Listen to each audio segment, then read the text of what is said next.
Donc, bonjour, je suis Marja Satrapi, je suis dessinatrice et réalisatrice. J'ai fait 5 films, enfin le 5e n'est pas encore sorti, voilà.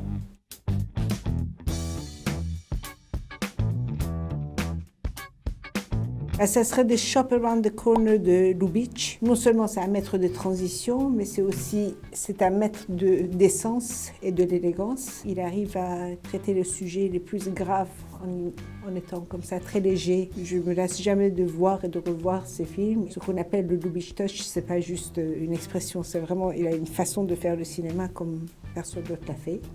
J'adore La poursuite impitoyable de Arthur Penn. Dans les années 60, on faisait pratiquement que des mauvais films. Et ce film-là, c'est le début d'un autre genre de film. Tout début du Nouvel Hollywood, avant le Nouvel Hollywood, c'est ce film. Je peux revoir ce film une fois par an.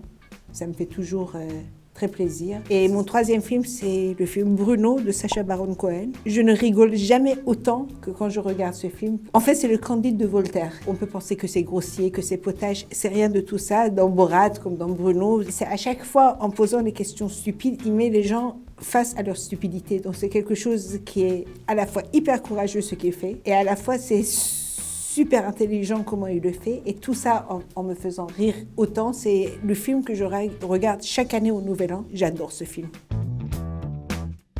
Je ne regarde pas de série du tout, ça ne m'intéresse pas. Et puis je déteste ce truc où ça s'arrête là où il faut que ça s'arrête pour que je dise « Ah, il faut que je regarde le reste et tout ». Je ne regarde absolument aucune série. Je pense que Dostoïevski, lui vient en numéro 1. Nietzsche disait de lui que c'était le seul écrivain que quand il le lisait, il comprenait beaucoup mieux l'âme humaine. C'est juste extraordinaire. Je lis des fois des auteurs modernes. Ça arrive même pas, c'est même pas à la cheville, ça n'arrive même pas aux petits orteils de Dostoïevski. C'est quand même le plus grand écrivain de tous les temps.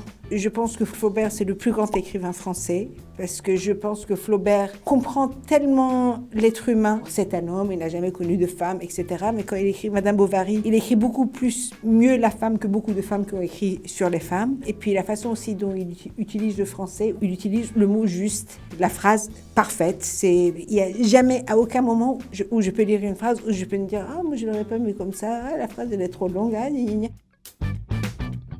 J'ai toujours été une fan des comics Batman, parce que Batman, c'était un personnage réellement noir, plein d'aigreur, plein de bile. Il est vraiment pas sympa, et c'est vraiment pas un super-héros. Il n'a aucun super-pouvoir. C'est pas un Superman comme ça, avec sa petite bouclette là, qui est tout sympa, tout gentil et tout et tout. Il est tellement parfait qu'on se demande s'il n'est pas zoophile à ses heures perdues, tellement c'est trop. Quand j'étais petite, je lisais aussi beaucoup Wonder Woman. Comme tout le monde, j'adore le Mouse de Art Spiegelman. J'adore Jimmy Corrigan.